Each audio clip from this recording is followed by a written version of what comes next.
en la unidad 3, en la unidad pasada. ¿Se acuerdan que esa unidad comenzamos hablando de los conceptos de programación modular y luego hablamos de programación estructurada y un poco que nos quedamos en esa segunda parte, en la parte de la programación estructurada y por ende vimos las estructuras de control.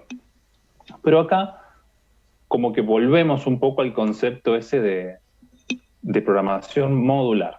¿Sí? Así que vamos a charlar un poco de estos temas. Recuerden siempre, me pueden interrumpir en cualquier momento, no hay ningún inconveniente, lo importante es que quede claro lo que estamos viendo. Bien, bueno, hasta el momento, justamente, hemos venido trabajando siempre, más allá de lo que hemos dicho, pero en la práctica, en la forma de encarar un problema, siempre lo estamos resolviendo en el marco de un único programa. Sí, estamos armando un algoritmo, de eso después lo traducimos a un programa, pero siempre ha sido un solo bloque, ¿no? Un bloque de código donde se resuelve todo el problema. Entonces ahí es donde aparece ese concepto del cual habíamos estado hablando, que era la programación modular. ¿Se acuerdan que en ese concepto lo que habíamos dicho era que en base a las premisas del concepto del proceso este descendente, top-down y de los conceptos de abstracción, podíamos pensar un problema desde la parte o el nivel más abstracto, cuando estábamos hablando de la generalidad del problema, y de esa manera lo íbamos como subdividiendo, desagregando en problemas que se iban convirtiendo en cuestiones más concretas, ¿sí? Hasta llegar justamente a la base de esa estructura, en donde nos encontramos justamente con los recursos concretos que son los que nos brindan los lenguajes de programación, sus propias estructuras, sus sentencias, con eso terminamos resolviendo nosotros el problema. Pero bueno, volviendo un poco más hacia arriba, lo que lográbamos era una subdivisión. Y habíamos hablado de una subdivisión bastante estándar que podíamos encontrar prácticamente en cualquier situación y por ende en cualquier programa, que era dividirlo en 3 módulos. ¿Se acuerdan que dijimos que teníamos por defecto un módulo de entrada, un módulo de procesamiento y un módulo de salida? ¿Sí? Entonces, un poco que esos mismos conceptos de módulos son los que ahora vamos a convertir en subprogramas. ¿Sí? La ventaja, el otro día en la otra comisión me preguntaba uno de los chicos, me dice, bueno, pero ¿qué diferencia hay? ¿Qué es un módulo? ¿Qué es un subprograma? En realidad el concepto es el mismo, lo que pasa es que la noción de módulo sería como la noción conceptual, ¿no? Esto de dividir el problema como en subproblemas y por lo tanto la solución a cada uno de esos subproblemas sería un módulo. Lo que pasa es que cuando eso ya lo traducimos al contexto de un programa, esos módulos se empiezan a convertir en subprogramas. Y ya veremos también luego que tenemos distintos tipos de subprogramas. Entonces, acá hay distintas cuestiones. Por un lado, está esto que yo estoy mencionando ahora, ¿no? La subdivisión en problemas. También habíamos estado hablando, me parece, de esto del divide and conquer, esto del divide y vencerás, ¿no? Es como que si yo tengo una situación problemática grande, me es más fácil abordarla cuando la veo como problemas pequeños que están interconectados. Entonces, lo que estamos intentando hacer es dividir ese problema grande en subproblemas para que sea más fácil su implementación. Eso por un lado. Pero también tenemos otras razones para hacer esta división en subprogramas. Otra es que, como ya vimos, igual tratemos de no confundir los conceptos, ¿sí? Pero vamos a tratar de esta diferencia. Nos podemos encontrar que dentro de un gran programa, siempre de exagerar los ejemplos, en darle una magnitud me ayude a entender, ¿sí? Un gran programa con un montón de líneas, pero cuando lo empiezo a analizar, de vez en cuando empiezo a encontrar que hay ciertos subconjuntos o distintos subconjuntos de líneas, o sea, de instrucciones, que se repiten. ¿Sí? O sea, yo estoy ejecutando un programa y de pronto hago determinadas tareas y se ejecutan, no sé, 20, 30 líneas. Sigo con el programa, haciendo cosas, yendo por un camino u otro, y de pronto me vuelvo a encontrar con esas mismas instrucciones. ¿Sí? Y de esa misma manera sigo avanzando en la ejecución de mi programa y sigo encontrándome con las mismas instrucciones. O sea, esto me está dando a mí la noción de que hay una porción que se repite en diferentes partes de mi código. Por lo tanto, esa porción es lo que yo también, o sea, si lo analizo al revés, ¿no? Acá como que estamos haciendo un análisis a la inversa del de recién. Yo es como que ya pensé que tengo un código escrito largo, pero empiezo a darme cuenta que tengo muchas instrucciones repetidas, pero no repetidas como la noción de las estructuras de control, que se repiten continuamente, digamos que yo termino y empiezo, termino y empiezo. No, acá no. Me encuentro unas instrucciones y las vuelvo a encontrar más adelante, y las vuelvo a encontrar mucho más adelante. Entonces, esas instrucciones yo las puedo agrupar también en subprogramas, ¿sí? Sería un bloque de instrucciones que evidentemente tienen algún sentido lógico, algo deben estar haciendo en su conjunto, y por lo tanto yo puedo extractarlas, sacarlas de ahí y ponerlas en un bloque aparte, o sea, en un módulo aparte, porque están haciendo algo concreto que evidentemente de vez en cuando yo necesito invocar o llamar y que eso se resuelva. ¿Sí? Entonces es como otra manera, digamos, otro justificativo que encuentro para trabajar con subprogramas.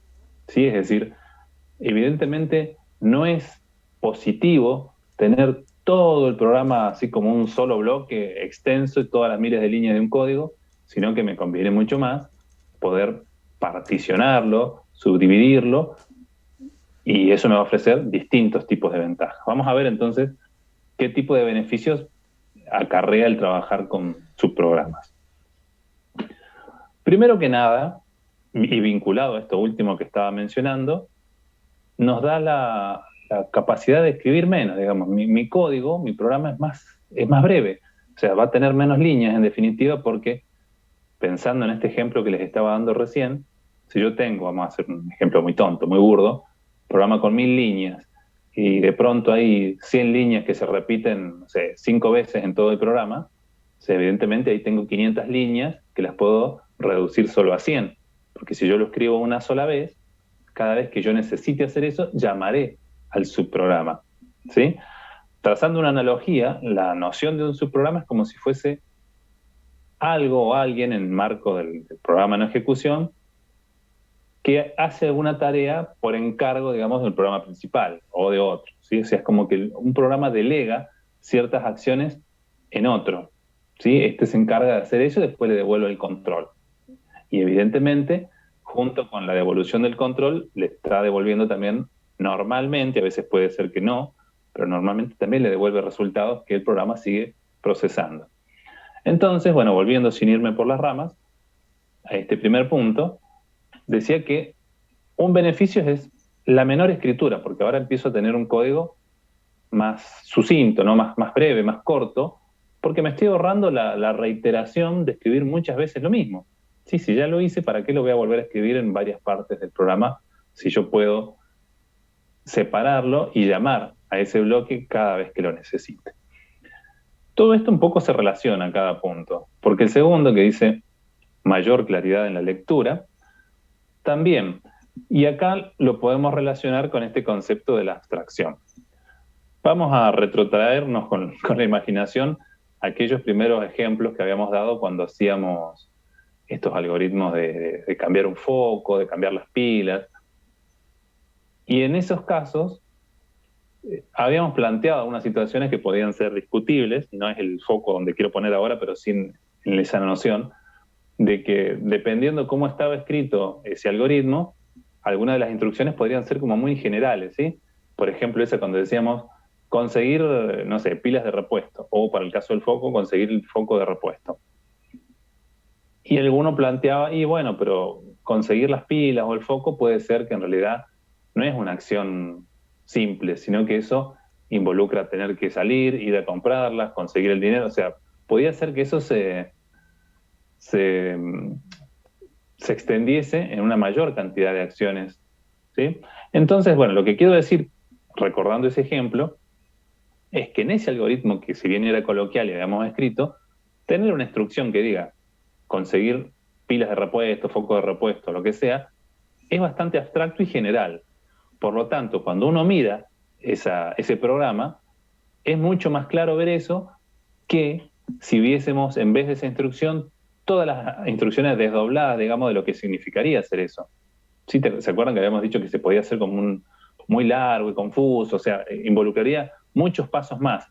Entonces, a eso se refiere lo de mayor claridad en la lectura, porque si yo tengo un programa en donde cada una de las instrucciones pasan a ser llamadas a subprogramas, en donde cada subprograma hace algo concreto y general, también es más fácil de entender, porque no estoy mirando las instrucciones, el más bajo nivel que yo tengo acá, que serían las instrucciones propias del lenguaje. ¿Sí? O sea, estoy mirando algo genérico, por ejemplo, calcular el sueldo, directamente se podría hacer un subprograma. Obtener datos de un empleado, ese otro subprograma, en vez de tener que hacer todas las instrucciones adentro de mi propio programa principal. ¿Sí? Entonces me va a quedar un código más chiquito. Ahora, si yo entro a ese subprograma, sí, voy a ver todas las instrucciones que lo conforman. Pero es más sencillo verlo así, me queda más breve y a su vez más claro. Después dice el tercer punto, mayor facilidad para modificar sin alterar todo el programa. Y esto también es parte de estos beneficios. ¿Por qué? Volvamos al ejemplo del código súper extenso, ¿sí? Si no estuviésemos usando estos módulos, estos subprogramas, habíamos dicho que nos podíamos encontrar muchas veces con los mismos conjuntos de instrucciones. Entonces, ¿qué podría pasar? Si adentro del programa yo tengo, no sé, 10 veces hago lo mismo en distintas partes del código y de pronto me doy cuenta por algún requerimiento nuevo o porque descubrió algún error que tengo que cambiar esa porción. Claro, pero está varias veces en el código y supongamos que en vez de hacer la corrección en los 10 lugares, no sé, no encontré alguna, no me di cuenta, corregí mal y corregí solo 9. Entonces hay una de esas partes que ya va a estar funcionando mal o por lo menos va a ser inconsistente con el resto del código. Eso me genera potenciales errores. Y estoy tocando básicamente para hacer la corrección, ando por encima de todo el código. O sea, incluso sin quererlo, puedo estar también borrando, insertando, agregando algo que yo no quería en el marco de todo el programa, lo cual es negativo, obviamente. Entonces, lo que estamos diciendo acá con esto de la facilidad para modificar sin alterar todo el programa es que tengo que hacer correcciones en ese subprograma que quiere ver tocando ni metido adentro del resto del código. O sea, es como que me simplifica el problema eficaz. Me concentra en una parte más chiquita, que a su vez va a ser más sencilla de entender, y esto me ayuda mucho en el proceso de programación y corrección. Bueno, cuando no me salió el cartelito de que la conexión a internet es débil, es floja, así que bueno, esperemos que no se corte. Vamos al punto siguiente. Dice, mayor posibilidad de reutilización, incluso con otros programadores. ¿Qué significa? Pensemos que cuando yo estoy desarrollando un programa, salvo que esté haciendo algo, no sé, muy, muy extraño, algo muy diferente, en general los desarrollos siempre son un poco, una vez lo hago con peras, otra lo hago con manzanas, otra con naranjas. Muchas veces los sistemas son muy parecidos, ¿sí? O sea, varían ciertas cuestiones puntuales o a veces cuestiones que tienen que ver más con lo estético, el aspecto, pero la funcionalidad, dependiendo de qué tipo de sistemas estemos hablando, obviamente, pero si estamos pensando en algo así en medio de empresas, de manejo de lo que se llama sistemas ABM, de altas, bajas, de modificaciones, son todos iguales, ¿sí? Entonces, lo que queremos decir acá es que si yo estoy desarrollando, ya tengo ciertas funcionalidades implementadas en subprogramas, las puedo reutilizar. Lo usé para este programa que me lo encargó cierta empresa, lo uso en esta otra porque tengo que hacer lo mismo, es decir, no tiene sentido volver a desarrollar, reinventar la rueda si ya la inventé antes. ¿Sí? No voy a volver a perder tiempo en el mismo proceso si ya lo tengo resuelto. Y a la vez, eso que yo hice también lo puedo compartir con otros. Habrán visto que hay un montón de librerías y cosas abiertas, códigos, que algún programador, desarrollador fue haciendo y lo comparte. Entonces otros podemos utilizar y viceversa, podemos desarrollar nosotros cosas que terceros van a estar haciendo uso de ello, lo cual se convierte también en una gran ventaja, que ya encuentro soluciones probadas incluso y a veces corregidas por muchos, se hayan pasado por un montón de manos, que lo que va logrando es pulir ciertos problemas que puedan tener los códigos. Entonces tenemos la ventaja de la reutilización, tanto para nuestros propios desarrollos como para desarrollos de terceros o cosas que yo hice y que las facilito con otros.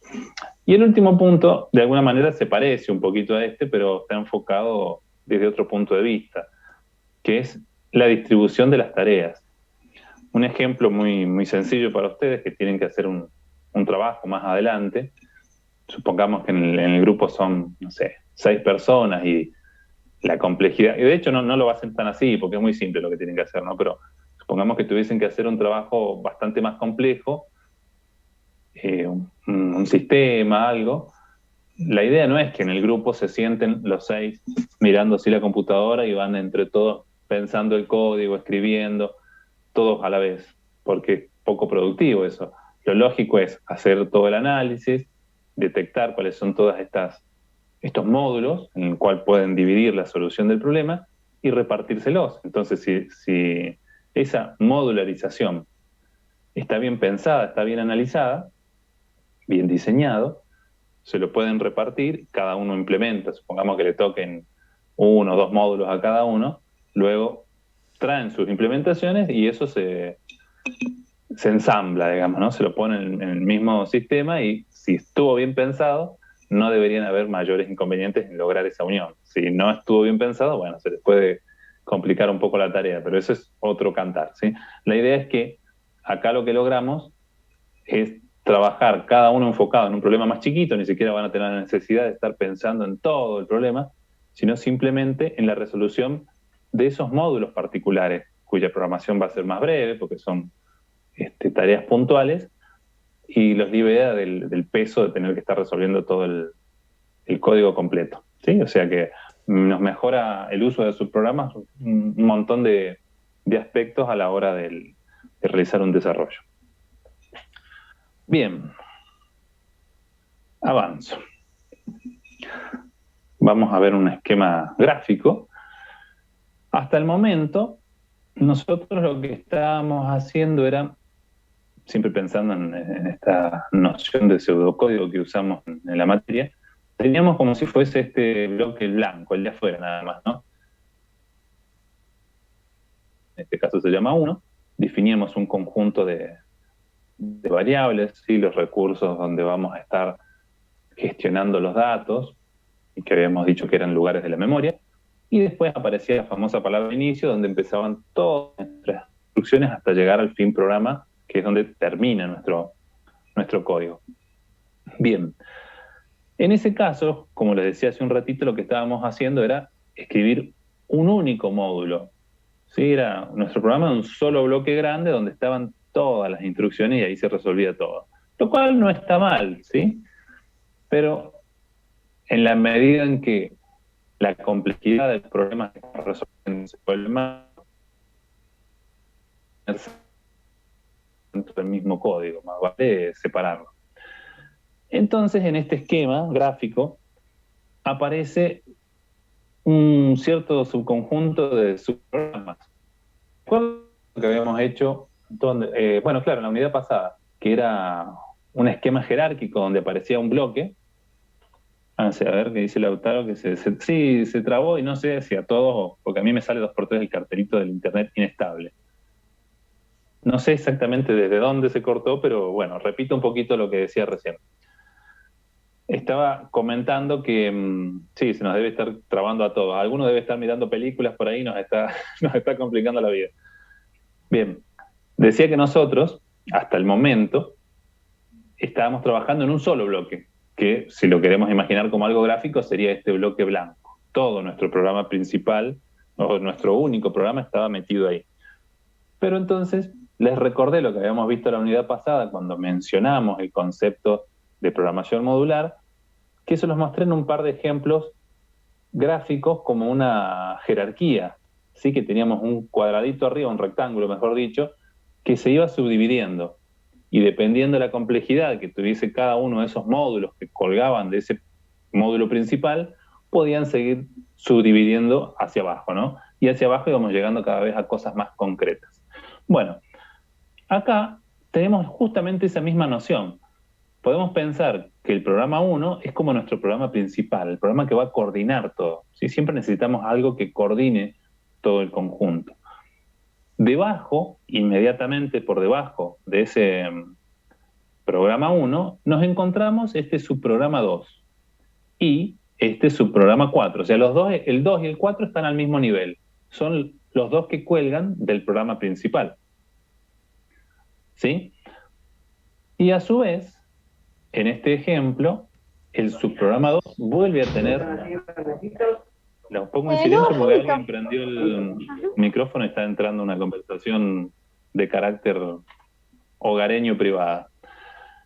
Este subprograma 3 cuelga del subprograma 2. O sea que ese subprograma no sabemos qué hace, esto es así genérico, ¿sí? Necesita alguna acción que está resuelta e implementada dentro de este subprograma. Del mismo modo, el subprograma 4 se subdivide, digamos, en dos módulos, que sería el 5 y el 6. A ver, ojo con esto, que no sé si antes lo mencioné o no en aquella oportunidad, pero que un subprograma tenga otro subprograma dentro o por debajo de él, no significa que este subprograma, por ejemplo el 4, no tenga instrucciones o no haga acciones. Puede tener también toda una complejidad y un montón de instrucciones, pero en algún momento puede necesitar delegar alguna tarea en el subprograma 5 o en el subprograma 6. ¿Sí? Eso es lo que es importante remarcar. En aquella oportunidad yo les había dado este ejemplo como para intentar ser más o menos gráfico. Les había dicho que imaginásemos que en este caso sería el programa 1, es el sistema que administra la caja, digamos, de un cajero de un supermercado, por decirlo. Y entonces habíamos dicho que, en este caso, el subprograma 4 podía ser el módulo de entrada, ¿sí? donde tomamos los valores de los precios de los productos, y que por eso se subdividía en dos casos, porque podía ser que el subprograma 5 sea el encargado de tomar el precio a partir del código de barras, cuando lo pasan ahí por la lucecita esta roja, el lector de código, pero muchas veces hemos visto que los cajeros se vuelven locos girando y girando el producto y no les toma el precio, entonces terminan introduciéndolo de forma manual a través de un teclado. Entonces podría ser que el subprograma 6 también forme parte conceptual del subprograma 4, que sería el módulo de entrada en este caso, pero uno se encarga del ingreso a través del código de barras y otro se encarga del ingreso a través del teclado. Es un ejemplo así un poco en el aire como para entender por qué puedo seguir subdividiendo. Incluso podríamos tener más y estos podrían subdividirse. Bueno, eso ya es cuestión de la programación y del ejemplo que inventemos. ¿Sí? Pero esta es la idea. O sea, vamos a tener un programa, incluso ahora cuando veamos la sintaxis, los subprogramas los vamos a ir poniendo también en la sección de la declaración de variables del programa principal. ¿Sí? Y recién, es como que en este ejemplo, recién acá abajo aparecería la palabra reservada de inicio y ahí todas las instrucciones propias del programa 1, que en este caso sería el que coordina o el programa principal. Bien. A ver si no me salté ninguna diapositiva. No, parecía que había saltado. El encabezamiento, ¿a qué le decimos encabezado? Justamente esa primera línea en donde se define, o se definen, mejor dicho, las características que hacen a un subprograma. Lo primero que vamos a tener es la definición de qué tipo de subprograma es, si es un procedimiento o una función. Lo segundo va a ser el nombre del subprograma. Así como al programa le poníamos un nombre nosotros, al subprograma también. Y obviamente va a tener las mismas características, ¿no? Tanto en lo sintáctico como en lo lógico, en esto de ponerle un nombre que tenga cierta coherencia y que me represente lo que esté haciendo ese módulo por dentro. A continuación del nombre va a aparecer una lista de lo que se llaman parámetros o también argumentos, que esto es importante, después ya vamos a estar entrando un poco más en un ratito en esto, voy a insistir bastante en estos conceptos porque es clave en el concepto de su programa. Los parámetros van a ser el medio de comunicación que va a tener el programa que llama con el subprograma que estamos implementando. Porque como les comentaba hace un rato, normalmente lo que yo voy a querer es que el subprograma haga algo, ¿sí? En el ejemplo que yo les daba recién es como delegar algo, es como que, supongamos que yo soy el programa, ¿sí? El programa principal, el programa uno en este caso, entonces yo le pido a alguien que resuelva algo, ¿sí? Yo sé que, pues, supongamos, voy a mirar la lista de participantes, a ver los que están arriba. Veo a Aldana y veo a Axel, por ejemplo. Entonces yo le digo, bueno, Aldana es la que se encarga de hacer ciertas tareas. Normalmente, para eso que tiene que hacer, yo le voy a tener que facilitar datos. Digo, mira, todo esto revisarlo y, no sé, calcular ciertos valores y eso me lo va a tener que devolver, ¿sí? Entonces, eso que yo le estoy dando, lo voy a comunicar justamente por medio de la lista de parámetros. Y eso que Aldana me va a devolver, esos resultados, también van a, entre comillas, viajar, digamos, a través de la lista de parámetros. Justamente es como el medio de comunicación que tienen los subprogramas. Luego veremos que hay otras posibilidades de comunicar datos, pero que no son las mejores. Digamos, lo correcto, lo adecuado, siempre es comunicarse por medio de los parámetros que tienen definidos los subprogramas. Bueno, medio que acá me adelanté con todo lo que estaba diciendo recién, pero a ver si aporta algo más. Sí, esto es lo que venía diciendo recién, ¿sí? Que la forma de comunicarse es a través de los parámetros. Ahora, esos parámetros, dependiendo de la naturaleza que tengan, pueden ser distintos, pueden ser variables, pueden ser constantes, incluso pueden ser expresiones u otros subprogramas que yo puedo estar pasando como por parámetros. Lo que pasa es que en realidad todo eso primero tendrá que resolverse. ¿Vieron como en el ejemplo del cuando hacemos un escribir, que en el escribir yo puedo poner una constante, puedo poner una variable, la iba separando por comas, y yo veo en la pantalla los valores? Ahora, si yo en el escribir pongo una expresión, salvo que la ponga como una constante, entre comillas, ¿qué es lo que va a suceder? Primero se va a resolver y el valor resultante es lo que voy a ver en la pantalla. Con los parámetros de un subprograma sucede lo mismo. Yo puedo poner alguna expresión, dependiendo, por eso le digo, de la naturaleza del parámetro, y entonces deberá resolverse esa expresión para finalmente tomar ese valor como el argumento de entrada, el argumento que va a viajar y que va a usar el subprograma. Acá aparecen dos conceptos más, o más bien una clasificación de estos parámetros. Hay unos que los vamos a llamar parámetros formales y otros se van a llamar parámetros reales, o si quieren también lo pueden llamar argumentos de la llamada. ¿Qué diferencia hay? La diferencia está en desde dónde los estamos mirando. Volvamos al ejemplo que decía recién. Si yo estoy pasando algún valor, si yo le estoy dando los datos a alguien, le estoy delegando en alguien, eso que yo estoy dando, esos son los que se llaman parámetros reales. Porque pensémoslo de esta manera para acordarnos, es como que en realidad lo que yo le estoy dando en ese momento para que lo procese. Ahora, desde el punto de vista del subprograma, siempre recibe lo que se llaman parámetros formales. Y esto es porque justamente posicionados, digamos, en la percepción del programa desde el lado del subprograma, él ve esos argumentos como algo genérico, ¿sí? O sea, él le pone un nombre a eso y a todo lo que viene por ahí es como si abren una ventanita y entonces le van pasando cosas para que haga, ¿sí? Y todo lo ve con el mismo nombre, con el nombre del argumento. Pero del otro lado, quien le está pasando esos datos, le puede ir pasando cosas diferentes. Por eso esos son los parámetros reales.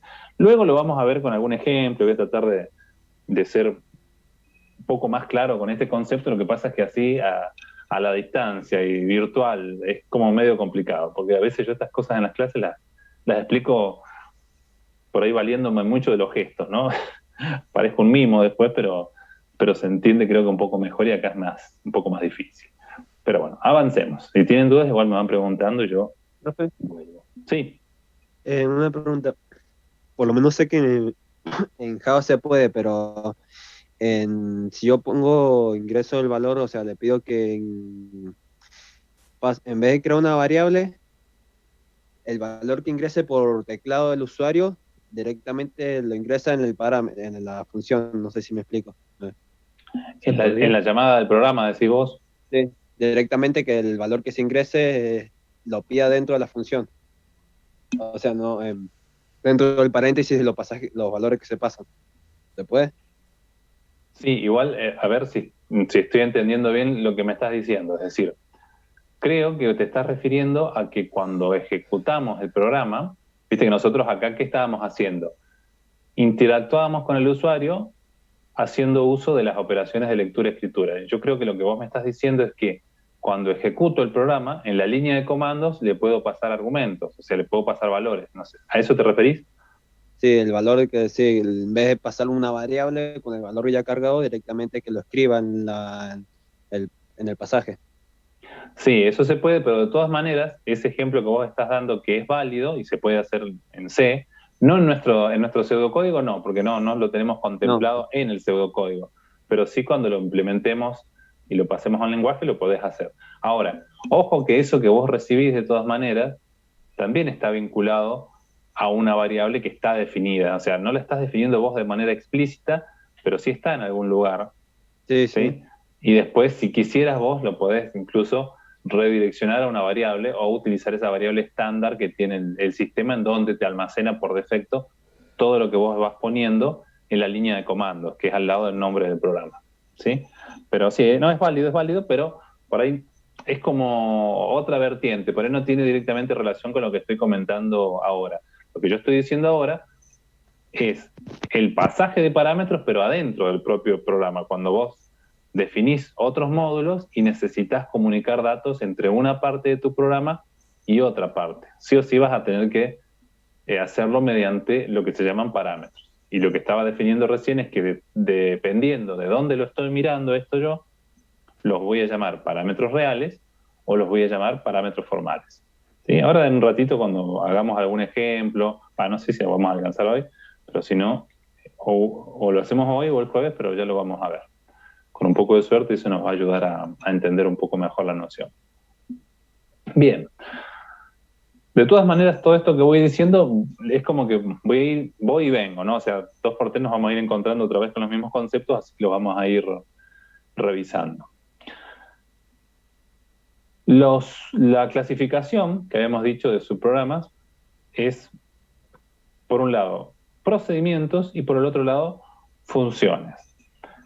En términos generales, digamos así muy, muy general, podemos pensar que son más o menos lo mismo, ¿no? Porque en realidad la idea es que cualquiera de estas subrutinas, ¿sí? Es lo mismo, van a tener como finalidad resolver algo. O sea, van a tener un código como si fuese, en definitiva, creo que no lo dije antes, pero creo que es bastante lógico. Un subprograma, por algo se llama subprograma, es como un programa, básicamente. Mi programa hace algo, el subprograma también. Es como un programa más específico, que tiene que ser bastante reducido, en definitiva, porque si voy a tener subprogramas que son súper extensos, lo lógico sería seguir subdividiéndolos, ¿sí? Pero la idea es que tanto los procedimientos como las funciones se encarguen de realizar una determinada tarea, ¿sí? Ahora bien, ¿cómo voy a decidir yo si eso es un procedimiento o una función? Esa es la pregunta clave. Bueno, les voy a mostrar una tablita y voy a explicar un poco la diferencia que hay entre una cosa y la otra. Y entre paréntesis menciono que a veces esta diferencia, dependiendo de los lenguajes que estemos usando para implementarlo, para programar, puede que sea muy, muy difusa. A veces no está muy claro ya si estamos hablando de procedimientos o funciones, porque en realidad en algún lenguaje en particular, se pueden parecer mucho. Pero nosotros vamos a quedarnos con esta noción para marcar bien la diferencia entre una cosa y la otra. Un procedimiento, si pensamos en los resultados que me puede devolver, el procedimiento puede no devolver nada. O sea, el procedimiento va a hacer algo, evidentemente, alguna tarea tiene que hacer, pero puede que no me devuelva resultados, que no me arroje ningún resultado numérico o algo, un cálculo. O sea, un ejemplo de eso sería que un procedimiento se encarga solamente de mostrar algo por la pantalla, por ejemplo. Esos típicos mensajitos de error que ponemos nosotros, que qué sé yo, vuelve a ingresar los datos, o los datos son incorrectos, o los datos que solicitados no existen, no sé. No me devuelve un resultado a mí el procedimiento, pero se encarga de sacar algo por la salida estándar, mostrar algo. Entonces, en ese caso, la cantidad de resultados es 0. Ahora, a partir de ahí, de acuerdo a la necesidad que yo tenga, al problema que esté resolviendo, un procedimiento me puede devolver la cantidad de resultados que yo quiera. ¿Sí? 1, 2, 3, 4, el número que yo necesite. Por eso decimos que los procedimientos pueden devolver de 0 a n resultados. Por el contrario, las funciones nos van a devolver siempre un único resultado. Entonces acá está bueno pensar en asociar la función, por ejemplo, a una función matemática. Pensar que cuando yo tengo una función matemática y entran varios argumentos o variables en juego, se termina resolviendo todo como un único valor. Bueno, eso es un poco lo mismo que hace la función en la programación. Recibirán un conjunto de datos, pero luego de procesarlos me van a ofrecer siempre un único resultado, sea del tipo que sea, ¿sí? Pero un único resultado. Otra diferencia, los procedimientos van a retornar los resultados en los parámetros. En esto que estábamos hablando recién, vieron que hablamos de los parámetros reales, los parámetros formales, bueno, en algunos de esos parámetros yo voy a definir que voy a devolver lo que lo que el procedimiento calculó en los parámetros. Pero en la función, el único resultado que va a devolver lo va a realizar por medio del mismo nombre de la función. ¿Sí? O sea, si mi función se llama cálculo, cálculo para mí, además de ser la función, va a operar como una suerte de variable porque va a contener el resultado de la función. ¿Sí? Esto es importante y a veces genera un poquito de confusión. En los procedimientos esto no sucede. Los procedimientos tienen un nombre para poder identificarlo y para poder llamarlo, pero los resultados van a volver siempre en los parámetros. ¿Sí? ¿Cómo los voy a llamar? ¿Cómo invoco yo esto de que insistía yo que yo era un programa y le delegaba la tarea a otro? Bueno, los voy a llamar por el nombre, básicamente. Para eso les pongo un nombre. Pero en el caso de los procedimientos, la llamada va a ser una instrucción más de mi programa, es decir, una línea independiente donde va a estar el nombre, paréntesis, y en esos paréntesis van a estar los argumentos, si los hubiese. Porque también es posible que no tengan argumentos, ¿sí? O sea que es una línea, una instrucción completa. ¿Vieron cuando se nos daba a nosotros por numerar todas las líneas del código? Teníamos 1, 2, 3, iban avanzando. Bueno, una de esas líneas puede ser la llamada de un subprograma. En cambio, la función, y acá tenemos también una diferencia importante, siempre va a estar en una expresión. O sea, puede ser una expresión donde hayan operandos y operadores, o sencillamente puede ser una asignación. Cuando hacemos que algo es igual a otra cosa, bueno, esa otra cosa puede ser la llamada de la función, que como va a devolver un valor en el nombre de la función, para no perderlo, ese valor lo tengo que guardar en una variable, si quiero guardarlo, ¿sí? Pero siempre va a estar como del lado derecho la función. ¿Qué más? Esto también es otro punto que nos puede servir para darnos cuenta si tengo que implementar un procedimiento o una función. Los procedimientos me van a permitir realizar operaciones de lectura y escritura, los famosos leer y escribir, es decir, interacción con el usuario. En cambio, las funciones no. O sea que, si yo estoy escribiendo un programa, estoy armando una función, y de pronto digo, esto le tengo que mostrar al usuario, o el usuario me tendría que devolver un dato, y yo resulta que estaba implementando una función, inmediatamente me tengo que dar cuenta de que no era una función, que eso lo tendría que estar haciendo en un procedimiento. ¿Sí? Y del mismo modo, si no tengo operaciones de lectura y escritura, y dentro de lo que estoy calculando en esa subrutina, solo estoy obteniendo un único resultado, bueno, eso también puede ser una pista de que lo que tendría que estar haciendo es una función y no un procedimiento. De todas maneras, no estaría mal hacerlo en un procedimiento. Mientras se cumplan, digamos, todos los requisitos, todas las reglas de funcionamiento, va a estar bien. Bien, acá les voy a mostrar, a ver, ¿hasta acá venimos más o menos bien o ya espero no haberlos dormido? Yo sé que estas cosas charladas así a veces no son lo más entretenido, pero bueno, no hay Bien, mucha... bien, bien. ¿Vienen bien? Bueno, a ver, les voy a mostrar... Profe, Sí, un compañero ahí en el chat dice si puede repetir lo del lugar donde se devuelve el resultado. ahí va. Gracias. Voy mirando el chat, pero a veces se me pasan cosas porque me concentro en otras partes. Esto, que mencionaba recién acá, que es la pregunta de Pedro, igual ahora con los ejemplos creo que se va a entender un poquito mejor, pero bueno, siempre está bueno primero dar las nociones y después ir y puntualizar en los ejemplos, ¿sí?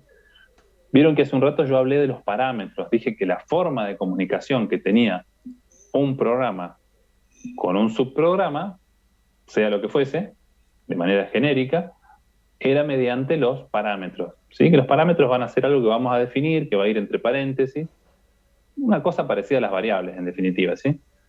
Incluso se van a vincular con las variables. Pero bueno, sin hacerlo confuso, los procedimientos, los resultados que puedan obtener, porque como dijimos puede ser más de uno, van a volver en estos parámetros. Yo tendré que poner, es como el ejemplo que les daba recién. Yo estoy adentro de un cuarto, digamos, donde tengo una ventana. Y a mí por esa ventana me envían tarea, ¿no? Como me van tirando así las carpetitas, haz esto, otro, y yo lo voy devolviendo por ahí. Entonces yo los puedo estar devolviendo distintos tipos de resultados ubicados, supongamos que yo devuelvo todas las cosas en una carpeta o en una caja. Entonces yo, de acuerdo a en qué caja estoy poniendo los datos, quien me los está enviando sabe qué es lo que yo le estoy devolviendo, ¿sí? Un poco que esa es la idea de los parámetros y los procedimientos.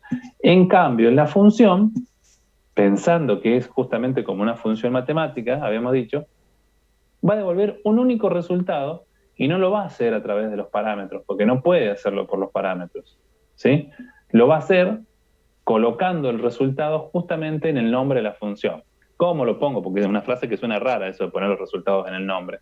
Bueno, lo que pasa es que el nombre de la función, como comenté hace un ratito, de alguna manera opera como si fuese una variable, en definitiva. O sea, ustedes a una variable le ponen valor haciendo que esa variable es igual a algo, ¿sí? Le asignan algún valor, más allá del tipo que sea.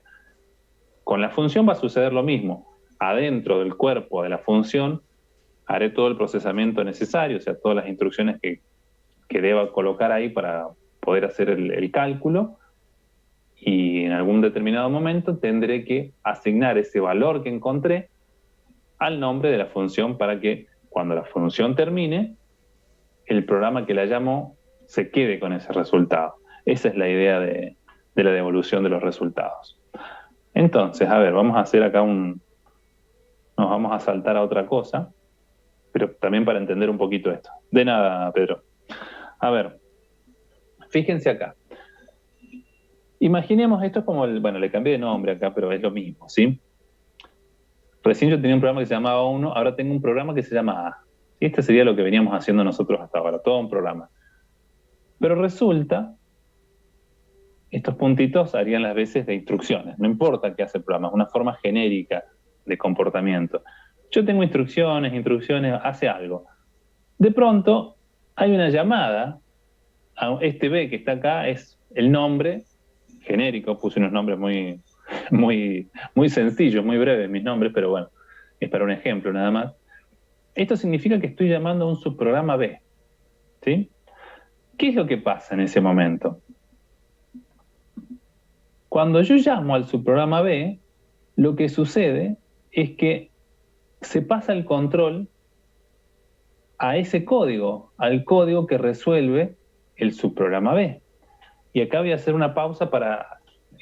Por ahí con un poco de suerte ya saben todo esto, pero yo se los comento, ustedes me dicen si es innecesario o si lo explico más o menos. Pero ustedes recuerden esto. Cuando yo ejecuto un programa en una computadora, digamos, la computadora tiene distintos recursos. Está el procesador, está la memoria, dentro de los recursos que se asignan a un programa en ejecución están los registros, está el contador de programa, está la pila del programa. O sea, hay un montón de cosas. Es como si entrara yo a una oficina y me dicen, tenés todo esto para trabajar. Y yo me pongo a trabajar con todos los recursos que me dan, ¿sí? Entonces yo soy el programa A que vengo haciendo cosas en esa oficina, qué sé yo, y de pronto digo, a ver, según el ejemplo que hacíamos hace un rato, a ver a quién tengo en la lista ahora, Aldana, digo, a ver, Aldana, vos que hacías este cálculo de tal cosa, yo no lo hago, hace esta parte, ¿sí? Entonces, en este caso, Aldana es el subprograma B.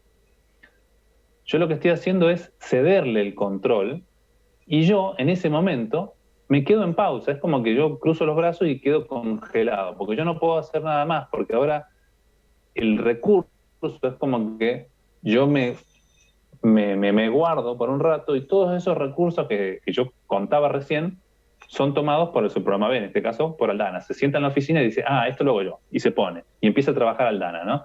Y trabaja y trabaja y trabaja, y de pronto hay algo que ella no hace y le dice, Axel, voy por la lista de los alumnos, le dice, Axel, vos que sos el subprograma C, hace esto que es la parte del cálculo por la cual te contrataron. Entonces Axel empieza y hace todo lo que tiene que hacer. Y justo Axel lo que necesita hacer no necesita delegarle nada a nadie, ¿sí? Entonces, mientras Axel está acá en la oficina usando todos los recursos, yo y Aldana estamos de brazos cruzados, no estamos haciendo nada, estamos en pausa, estamos bloqueados, ¿sí? Eso es lo que pasa físicamente a la computadora. Entonces, C, voy a volver a la noción de los subprogramas, ejecuta todo y cuando termina, ¿qué sucede? Cuando termina, se ejecuta la última instrucción y eso hace que se vuelva a donde estaba antes, digamos, al momento de la llamada. En realidad, a la instrucción inmediatamente siguiente a la llamada. Eso es lo que va a suceder, ¿sí? Es decir, que los resultados, o lo que tenía que hacer, eso para lo cual se le cedió el control, ya lo calculó y se los devuelve a B, que habíamos dicho que era Aldana. Ahora, ¿qué es lo que sucede ahora? Axel desaparece, o sea, no existe más, ¿sí? Y eso es importante que quede claro. ¿Por qué? Porque ahora sigue la ejecución del programa, su programa B, entonces cuando están los resultados de su programa B, que habíamos dicho que era Aldana, termina y me da sus resultados. Entonces yo vuelvo a tomar el control, digamos, vuelvo a tomar posesión de mi oficina, digo, bueno, listo, gracias, sigo trabajando. Y avanzo con lo que tengo que hacer porque ya tengo los resultados que yo quería. O casualidad, más adelante vuelvo a tener la necesidad de que calcule algo otra vez Aldana con otros datos, ¿sí? Le digo, mira, ahora necesito hacer esto, pero para otro empleado, qué sé yo, ¿no? Un ejemplo. Entonces vuelvo a quedarme yo en pausa, o sea, bloqueado, y empieza nuevamente Aldana a ejecutar, a realizar sus acciones. Pero, y acá donde está también la clave, que esto es importantísimo que lo entiendan, este subprograma, digamos, esta Aldana, no es la misma de antes. Es otra instancia. Es como si fuesen clones. A mí me gusta usar esa palabra porque a veces no se me ocurre otra, ¿sí? Vieron que hace un rato yo lo había dibujado un poquito más arriba, a propósito, porque este subprograma no es el mismo de antes. Es el mismo en el sentido que hace lo mismo, pero físicamente es otro. Incluso puede estar en otro lugar de la memoria. El otro programa, el otro subprograma, mejor dicho, terminó y ya no existe más. Es como que se murió, desapareció, no está más. Entonces, este se empieza a ejecutar y nuevamente dice, necesitaba yo, para terminar esta parte, llamar al subprograma C. Entonces, este subprograma C, siguiendo la misma línea de pensamiento, la misma lógica, es otro. Ejecuta todo lo que tiene que hacer, cuando termina lo devuelve y cuando lo devolvió, desapareció, no existe más. Luego el subprograma B termina de ejecutar sus instrucciones, devuelve sus resultados al programa A y desaparece, no existe más, y finalmente el programa A termina la ejecución. Entonces, este derrotero, qué palabra vieja, ¿no? Este camino que fue realizado en la ejecución, es importante entenderlo, ¿sí? Que cuando yo ejecuto y llamo a un subprograma y hace algo, vieron que así empecé la clase, diciéndoles, bueno, puede suceder, sería básicamente este ejemplo, ¿no? Pero este es resumido, que yo tenía unas instrucciones, o sea, si yo no estuviese haciendo uso de subprogramas, acá en vez de B, tendría todas las instrucciones que tenía B adentro, más todas las instrucciones que tenía C adentro. O sea, me quedaría un programa mucho más largo. más feo de ver, más feo de corregir, más feo de interpretar, más feo en todo sentido, ¿sí? Pero acá, como estoy haciendo uso del concepto de subprograma, me queda más breve, más claro, más conciso, más modularizado, ¿sí? Y insisto en esa idea. Cuando yo llamo a un subprograma, ese programa hace algo, toma el control del procesador, digamos, se le cede el control, empieza con su contador de programa, que es el que va indicando en qué línea está, y cuando termina, todos esos recursos vuelven al programa que lo llamó, ¿sí? Y ese que terminó ya no está más, ¿sí? Como mucho quedará basura de él en la memoria, en el sistema, pero no es algo recuperable, no es que yo lo voy a volver a usar, digo, lo vuelvo a llamar a B, acá entonces es como que estoy otra vez usando este. No, es otro, es igual, pero es otro. ¿Eso queda claro? ¿Se entendió o alguno por ahí quiere alguna aclaración respecto de esto? Yo creo que se entendió. Bueno, genial. Bien, entonces vamos a avanzar. Estamos acá, pues pasa que tenía que explicar mucho con esa otra presentación. Bien. Vamos a la sintaxis, así nos vamos de a poco acercando al momento de realmente escribir algo en un subprograma. La sintaxis para implementar un procedimiento, ¿cómo sería? Habíamos dicho que teníamos que poner la palabra clave no, la palabra reservada, este procedimiento, después iba a venir el nombre, y acá es donde aparece la famosa esta lista de parámetros formales. ¿Sí? Son formales porque los estoy mirando desde el procedimiento. ¿Sí? Es la declaración. Así como cuando nosotros empieza el programa y declaramos las variables, vieron que cuando declaramos las variables de un programa, no sabemos qué valor va a tener. O sea, yo declaro esto es de tipo entero, esto es de tipo real, esto es de tipo cadena, pero esos lugares de memoria pasarán a tener valores cuando el programa se esté ejecutando, cuando exista, cuando cobre vida, digamos, ¿no? O sea, cuando esté en tiempo de ejecución, recién en ese momento va a empezar a instanciarse en distintos valores. De alguna manera acá sucede lo mismo. Cuando yo defino un procedimiento, esta primera línea, es lo que antes había dicho que se llamaba encabezado o encabezamiento de un procedimiento. Entonces acá ya vamos a ver qué es lo que vamos a poner.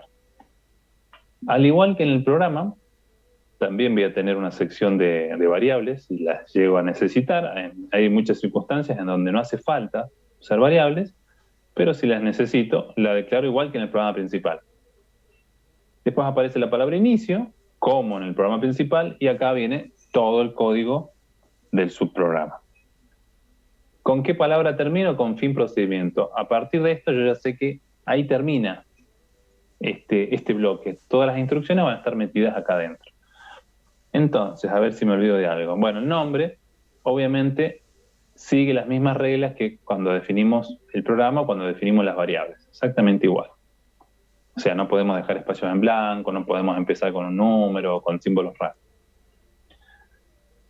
La lista de parámetros formales, ¿qué va a tener? Va a identificar el nombre de cada uno de esos parámetros, que va a ser como cuando definimos variables, en definitiva, ¿sí?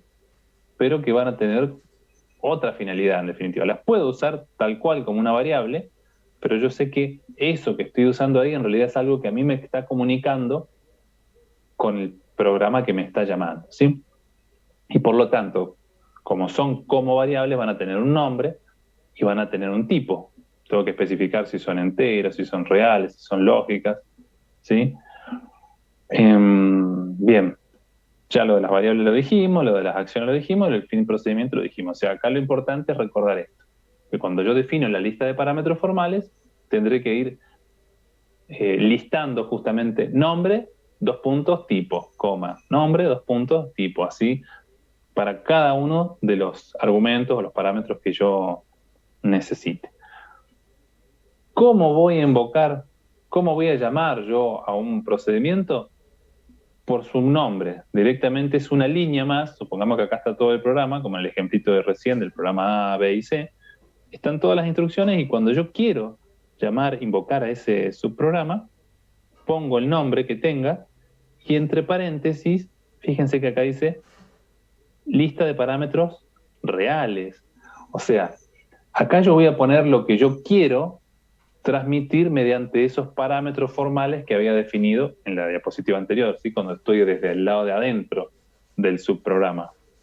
Entonces tiene que haber una coincidencia, como si le gusta la palabra matcheo, un matching entre lo que yo estoy poniendo acá y lo que estoy esperando del otro lado. Si yo estoy, supongamos que en el programa, acá, vuelvo una masa, cuando yo definí dos argumentos, uno que era de tipo entero y otro que era de tipo carácter. Cuando yo lo llame acá, tendré que ponerle algo que sea de tipo entero y algo que sea de tipo carácter. O sea, tienen que coincidir en cantidad, en tipo y en orden, tres cosas, ¿sí? Porque yo no podría poner primero el carácter y después el entero, porque en la definición decía que había primero un entero y después un carácter. Esas cosas hay que cuidarlas. Y más que nada cuando son del mismo tipo, porque a veces si yo tengo dos argumentos que son de tipo entero, pero con cada uno hago algo distinto, si yo los intercambio, voy a cometer un error de lógica. Son esos errores que habíamos dicho que el compilador ni se entera que hay un error, pero mi programa va a andar pésimo. Digo, ¿qué pasa? Y es porque entregué, digamos, los datos equivocados. Para el ejemplo de recién, a uno les tenía que dar algo para que lo sume, supongamos una cuenta bancaria, y le di algo que tenía que haber restado, ¿no? O sea, es una cuestión de semántica, de lógica. Bien, en el caso de las funciones,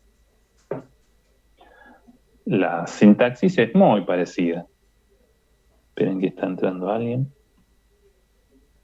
Alguien trasnochado que llega tarde a la clase. Decían, la sintaxis es muy parecida, solo que ahora voy a usar la palabra reservada función, luego viene el nombre de la función. La lista de parámetros es igual que la del procedimiento. Después, que de momento no tiene sentido que las nombres, ¿sí? Pero en términos generales es lo mismo, o sea, poner el nombre del parámetro y poner el tipo, nombre y tipo. Pero acá aparece esto, que es el tipo de resultado ¿de quién? De la función. Como dijimos que esto era como una especie de función matemática, entonces, bueno, yo tengo que definir si la función va a tener un valor, de qué tipo es ese valor.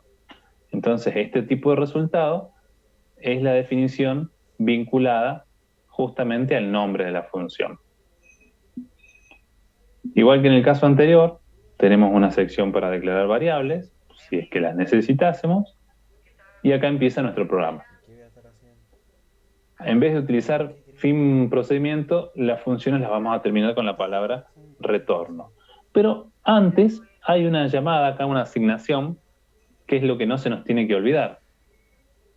¿Qué está pasando en esta línea?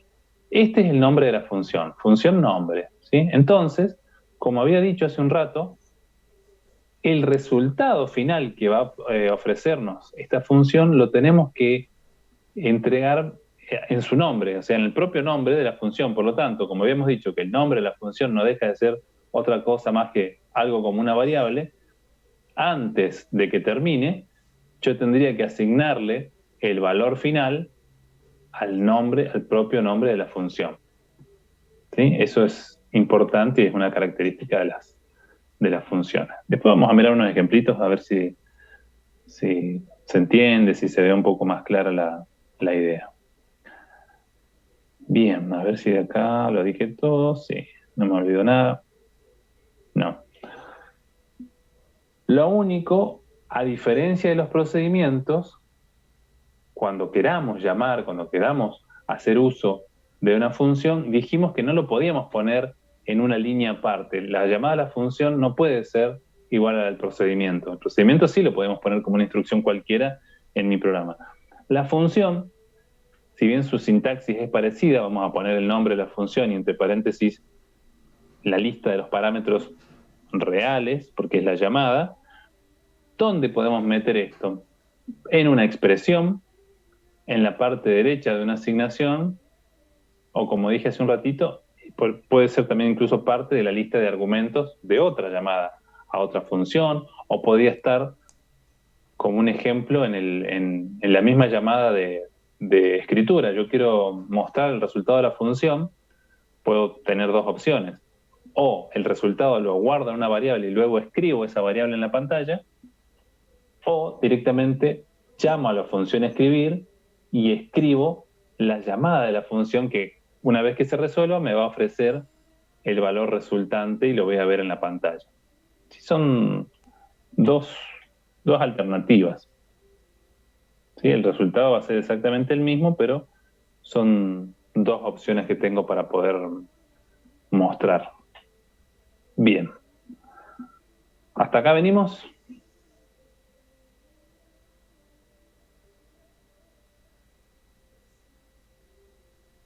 Se durmieron. Bueno, voy a tomar el silencio, como dicen, el que calla otorga. Bueno, gracias. Bien.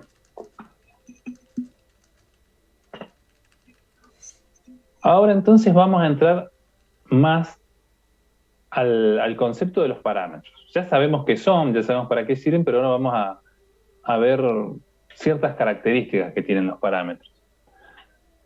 Primero que nada, hay que hacer la aclaración que en esos parámetros yo puedo pasar cosas de distinta índole, es decir, puedo o transmitir valores, el valor propiamente dicho de algo, o puedo pasar la dirección de memoria en donde están los valores.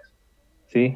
Estas dos formas de parametrizar algo van a ser importantísimas porque de acuerdo al método de pasaje de parámetros que yo elija, ese parámetro va a tener un sentido u otro, es decir, me va a servir para una cosa o para la otra. O sea, y ahí voy a este concepto, que antes pasó rápido, pero ni siquiera lo mencioné porque no tenía sentido citarlo en ese momento.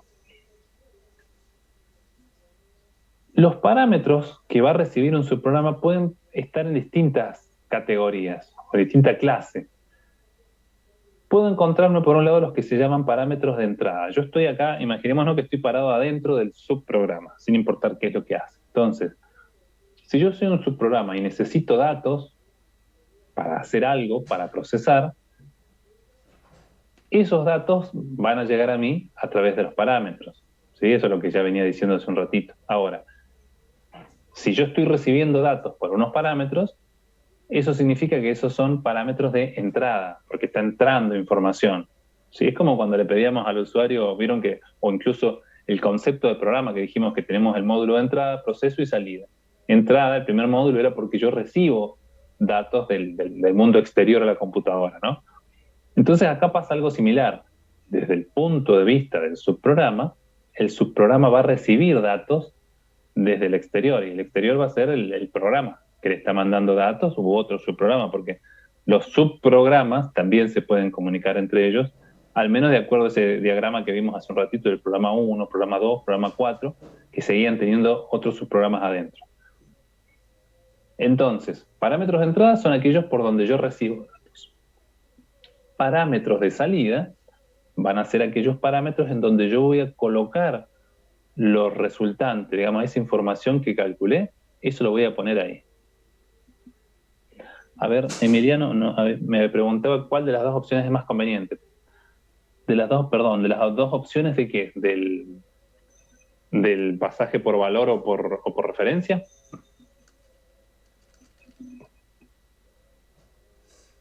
Ah, lo de la función, sí, procedimiento o función, porque no vi en qué momento pusiste la pregunta. No, está bien, para describir en la pantalla, bien. No, depende, es una cuestión básicamente de gustos, o si querés, ya vamos a ver en los ejemplos, justo están planteados esos dos casos. Incluso cuando ustedes resuelvan algo van a ver que algunos lo van a hacer de una manera y otros de otra.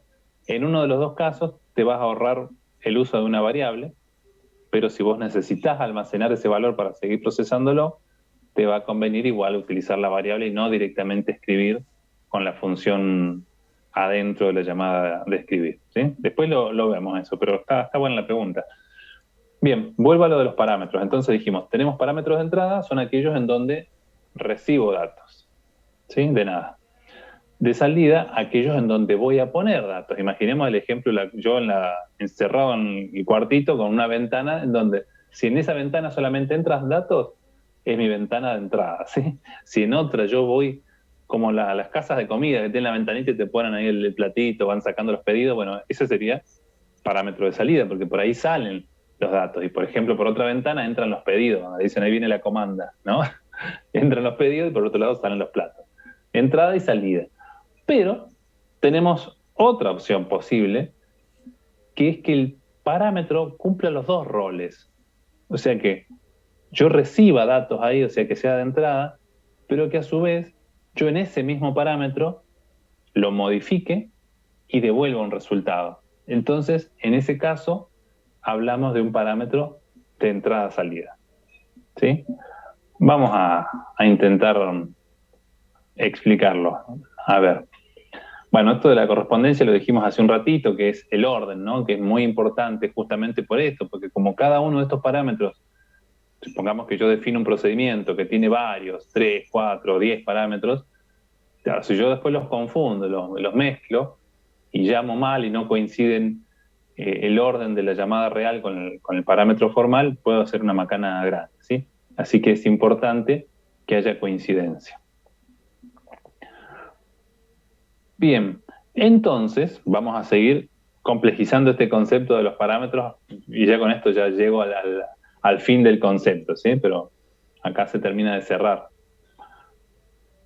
Esto de que es de entrada o de salida va a depender de la naturaleza. Esto yo recién lo mencioné, pero todavía no lo había asociado, este concepto, que dijimos que podíamos pasar valores o referencias, ¿sí? Entonces, cuando yo por el parámetro estoy pasando un valor, sencillamente un valor, ahí estamos diciendo que el parámetro es por valor o también protegido. Se lo llama de cualquiera de las dos maneras. Yo le digo por valor en general, ¿no? Pasaje de parámetros por valor. Tiene sentido decirle protegido porque significa que, como yo lo estoy pasando por valor, no se ve modificado el argumento original, digamos, el del programa que llamó, cuando lo pasa ese parámetro, no cambia, se ve preservado, por eso está protegido. En cambio, cuando yo lo estoy pasando por referencia, eso que yo estoy pasando va a volver cambiado, va a volver modificado. ¿Sí? ¿Pero por qué vuelve modificado? Porque yo lo que estoy haciendo es darle la dirección de memoria donde está el dato original. Entonces el subprograma va a tener la capacidad de cambiar ese lugar en la memoria y modificarlo. Vamos a ver el primero. Esto podemos plantear que es la manera más sencilla, ¿sí? Yo lo que hago, lo que hace el sistema, yo no lo hago en definitiva, cuando yo paso algo por valor, es que le pasa una copia al subprograma, no le da el dato original, le da algo igual para que él trabaje y no lo arruine. Es como que, a ver, vamos a imaginar un caso del mundo real, ¿no? Que no tenga nada que ver con la informática. Es como que, a ver, vamos a la lista, vamos con Brandon, que está ahí. Brandon dice, tengo que hacer algo, yo le pido que haga algo, ¿no? Con cierto dato, yo tengo un cuaderno donde tengo ciertas anotaciones y necesito que él, no sé, las corrija, que haga algo con eso. Entonces se lo doy. Su función como subprograma, digamos, es hacer esa corrección. Si yo se lo estoy pasando por valor, yo lo que estoy haciendo es darle una copia de mi cuaderno. Entonces él hace las correcciones, toma nota, no sé, lo que tenga que hacer, o haga un resumen, o lo cambia, lo mejora, y después ya veré yo cómo me lo devuelve, ¿no? Pero mi cuaderno original lo sigo teniendo yo, porque yo le di una copia, justamente porque yo no quería perder el original. ¿Sí? Entonces esto, físicamente, vieron recién cuando hacíamos ese salto del programa A al subprograma B, al subprograma C. Sería más o menos eso, cuando saltamos, le damos el control a uno de esos subprogramas, lo que yo le estoy pasando por valor, digamos parámetro por valor, resulta que se está copiando en otro lugar de la memoria y ese es el que ve ese subprograma. Él ve ese valor, vamos que en un ejemplo yo le estoy pasando un 150 para que haga algo con ese 150 en un parámetro. Él ve el 150, pero está mirando una copia de mi 150 original, o sea que si él lo cambia o hace algo con él, el valor inicial no se ve afectado para nada. Por eso decimos que está protegido. Ahora, acá hay algo importante que rescatar. Habíamos dicho que las funciones se diferenciaban de los procedimientos porque las funciones devolvían un solo valor, ¿sí? Por lo tanto, de ahí inferimos que todos los parámetros que pueda recibir una función van a ser por valor, porque la función no va a poder cambiar otros datos, porque si no estaríamos haciendo como trampa, ¿no? La función estaría devolviendo un valor y yo si le paso parámetros que no sean por valor, o sea, que sean por referencia, tendría el poder de cambiarlos. Y si los cambia, la función me está devolviendo más de un resultado y ya dejaría de ser una función. Ahora lo vamos a ver un poquito mejor, pero primero veamos un ejemplo, por fin un ejemplo, de lo que sería pasaje de parámetros por valor. Y de paso vemos un ejemplo de cómo escribiríamos todo esto, que hasta acá venía siendo puras palabritas. Bien, la primera aclaración que quiero hacer acá es que esto yo lo presento de esta manera por una cuestión de visualización, ¿no? De comodidad, pero no va uno al lado del otro. Cuando ustedes escriben el programa, en realidad lo que van a hacer es todo esto que está acá, que en este caso es una función, o sea, este subprograma, va a estar metido acá, entre var e inicio. O sea, va a estar antes de lo que sería el cuerpo del programa principal. Bien, vamos a revisar un poquito este código. ¿Qué es lo que sucede? ¿Qué es lo que está haciendo? Tengo un programa que se llama pares. Este programa tiene una variable que se llama número, NRO, ¿sí? Ese es el nombre que le puse. Número. Esta variable es de tipo entero. El programa escribe, le pide al usuario que ingrese un número. El usuario lo escribe y eso va a parar a la variable número. Y acá tenemos una estructura, una selectiva que pregunta, dice, si número es mayor que 0, entonces, ¿qué pasa si ese número es mayor que 0? Nos encontramos con otra selectiva que pregunta si par de números. O sea, ¿qué significa par de números? O sea, y ahí es donde estaríamos llamando. Acá tiene un ejemplo interesante de cómo estoy haciendo la llamada de una función directamente metida en donde podría haber una expresión. En la condición de un sí, o sea, la condición de un sí normalmente es una expresión. Puede ser una expresión simple o una expresión bastante compuesta. En este caso, pongo la función acá. ¿Pero por qué puedo poner esta función acá? Porque si vamos a la definición de la función, vemos que la función es de tipo lógico. O sea que el valor que devuelve esta función va a ser verdadero o falso. Por lo tanto, me sirve para ponerlo acá, porque la condición de esta estructura de control necesita que este valor que yo encuentre acá, perdón, acá abajo, sea verdadero o falso. Bueno, este también, ¿no? Pero en este caso le estamos llamando acá. Vamos acá, vamos a ver la función y después volvemos al programa principal. La función se llama par, porque básicamente me va a responder si un número es par o no. Acá vemos un ejemplo de cómo sería la declaración de los parámetros formales. Tiene un solo parámetro la función y ese parámetro se llama num y es de tipo entero. Y la función, dijimos, es de tipo lógico. Adentro de la función encontramos dos variables, una que se llama cociente y otra resto, y ambas son de tipo entero. ¿Qué es lo que hace la función? Acá tenemos un ejemplito de un comentario, que acuérdense que los comentarios pueden estar o no estar, son solo aclaraciones que intercalamos en el código para hacerlo un poquito más informativo, pero no es obligatorio, ¿sí? En la variable cociente asignamos el resultado de la división entera de num, o sea, nuestro argumento. Fíjense que a num lo usamos como si fuese una variable, ¿sí? Pero es el argumento de la función. Hacemos num dividido 2. En la variable resto, que la definí acá, guardamos la diferencia de num menos cociente por 2. O sea, justamente estoy calculando el resto de esa división. Ese resto lo guardo en la variable resto y después pregunto, si resto es igual a 0, entonces digo que la función par, ven que estoy citando acá el nombre de la función, le estoy asignando un valor a la función. Digo que la función es verdadera. Si resto no hubiese dado 0, es porque justamente la división hubiese tenido un resto y por lo tanto no es múltiplo de 2. Por lo tanto no es par. Entonces ahí estaría diciendo que a la función par le asigno el valor falso. Ahí termina el fin sí y retorno. Retorno nos devuelve a donde fue la llamada. Entonces vuelvo acá y acá esto se reemplaza, digamos, en la ejecución, el tiempo de ejecución toma el valor de verdad que me acaba de devolver esa función. Supongamos que num, o mejor dicho, vamos a hacer todo el camino. Si yo acá leí 3, si el usuario puso el número 3, acá yo pregunto, ¿3 es mayor que 0? Sí, entro acá. Llamo a par con 3. Y fíjense esto es interesante porque siempre es una pregunta que alguno ya debe estar a punto de hacerme, que es muy bien acertado, ¿no? ¿Por qué acá yo pongo número y por qué acá yo pongo num? Esa es la pregunta siempre que aparece. Me dicen, profe, ¿no tendría que ser número acá también? Y no porque en realidad son cosas, o sea, están vinculados. Esto, fíjense, par de número en este caso es el parámetro real.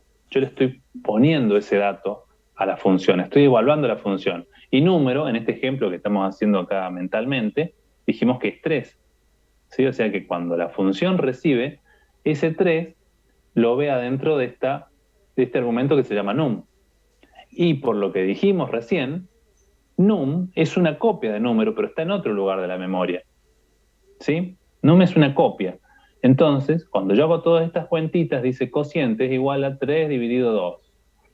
Resto va a ser igual a 3 menos cociente por 2. O sea, cociente me va a dar 1. 1 por 2, 2. 3 menos 2, 1. Resto es igual a 1. Por lo tanto, dice, ¿resto es igual a 0? No. Entonces vengo el si no. Par es falso. Fin sí, retorno, y este retorno acá me trae un falso. Y como acá encontré falso, voy a venir por el si no y voy a escribir impar. Fin sí, fin programa. Esa sería un poco la traza mental. Pero más allá de esa traza, acá lo importante es identificar distintas cosas. Primero, el ejemplo de cómo escribiría una función. Segundo, razonar esto. ¿Por qué acá esto se llama num, acá se llama número? ¿Se podrían llamar igual? ¿Yo les podría haber puesto número acá también? Sí, podría haberle puesto número, pero el funcionamiento es el mismo. O sea, lo que yo quiero de alguna manera explicitar, forzando a que esto tenga otro nombre, es que no asocien que porque yo lo estoy llamando con una variable que se llama número, esto se tiene que llamar número, porque no tendría sentido, porque si no, esa función solamente me serviría para llamarla con esta variable. Y sin embargo yo, acá podría ver en la parte de var, de la declaración de variables del programa pares, podría tener un conjunto de variables, podría tener número 1, número 2, número A, número B, número C, distintas variables, y alternativamente, si yo lo necesitase, podría estar llamando a la función par con cualquiera de esas variables. ¿Sí? Que todas tienen nombre distinto, incluso todas van a tener un valor distinto. No sé qué valor va a tener. La gracia de los programas informáticos en general es que son genéricos, o sea, en tiempo de ejecución, una vez que aparezcan los valores, se va a empezar a resolver y va a empezar a elegir por qué camino voy y qué resultado doy de acuerdo al valor que tiene adentro. Preguntas de esto, que quiero creer que alguna va a haber, y si no, si quedó todo claro, no podemos quedar contentos.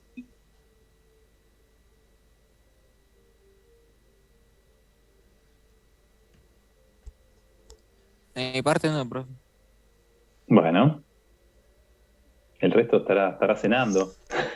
Yo, miren, me estoy perdiendo un cumpleaños por estar dando la clase, pero soy responsable y tengo que estar acá en la clase, pero no hubiese estado mal que estuviese en un cumpleaños. Pero bueno. Una pregunta. Sí. Profe, pregunta. A ver, no sé, primero... Sí, dale.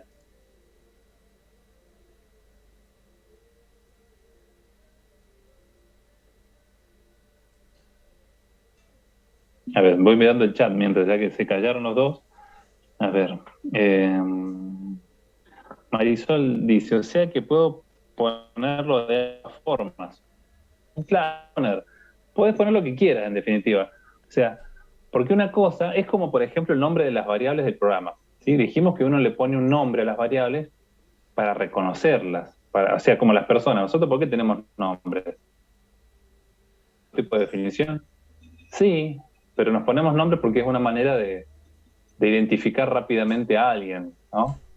Pedro, Germán, María, José, o sea, y muchas personas tienen los mismos nombres, están repetidos, las variables también tienen los mismos nombres, en definitiva, pero es una manera de hacer referencia a ellas, ¿sí? Entonces, por ejemplo, acá la función, en vez de num, podría llamarse A, podría llamarse B, podría llamarse X, podría llamarse parámetro, lo que sea. Lo que pasa es que acá adentro, usando el nombre de este argumento, de este parámetro, voy a trabajar, voy a hacer algo.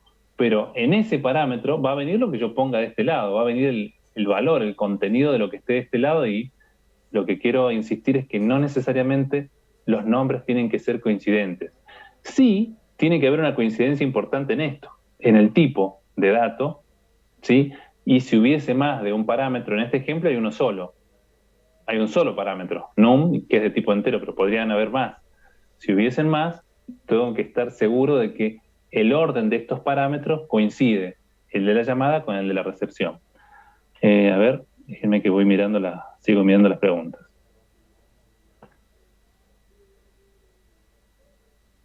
Está bien, están comiendo pero entienden, me parece bien.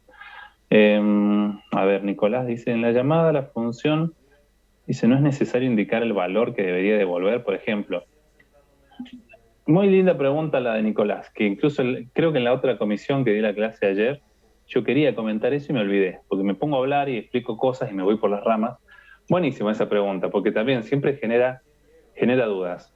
¿Qué es lo que pregunta Nicolás? Dice si acá, en la llamada, cuando yo estoy llamando, digo par de número, porque justamente, incluso lo he puesto a propósito para generar confusión, soy así un poco maldito. No, no es que sea, es justamente para aprenderlo, ¿no? Él pregunta si no habrá que poner acá que esto sea igual a verdadero, por ejemplo. Es válido, si lo ponemos como vos lo planteás, par de números igual a verdadero, estaría bien también. Y de alguna forma lo hace como más explícito, porque vos lo que estás esperando es ese valor. Pero vos fijate que, analizándolo de otra manera, acá adentro, o sea, la condición que va en el sí, sin importar ahora lo que tenemos escrito, puede haber cualquier cosa. O sea, lo importante es que de esa expresión que uno pone como condición a evaluar en cualquier estructura de control, podría ser ahora porque está en el sí, pero también podría ser una estructura repetitiva, un mientras, un repetir, no importa. Lo que yo pongo ahí tiene que, en definitiva, resolverse con un valor de verdad. Eso lo habíamos dicho ya incluso en las primeras clases cuando empezamos a ver esto. Dijimos que acá lo importante, por eso insistí también en tener claro el álgebra de Boole, ¿sí? Acá tampoco, no es que hace falta tanta álgebra, pero a veces les genera confusión. Lo que tiene que haber ahí es un valor de verdad. ¿Cómo lo consigo yo ese valor de verdad? No importa. Yo acá directamente estoy preguntando el valor que me devuelve la función. Porque la función, ya sé, yo mismo la estoy definiendo y digo que si el valor que recibe la función va a ser par, la función me dice verdadero. Si el valor va a ser impar, la función me dice falso. Por lo tanto, si yo pongo par de números igual a verdadero, de alguna manera es redundante, ¿sí? Porque ya par de números me está dando el valor lógico. Si par de números es verdadero, es porque el número es par. Entonces, tiene sentido que yo diga, par de números, ¿es verdadero? Es lo mismo en este caso, es como que vos estarías añadiendo una comparación más, ¿sí?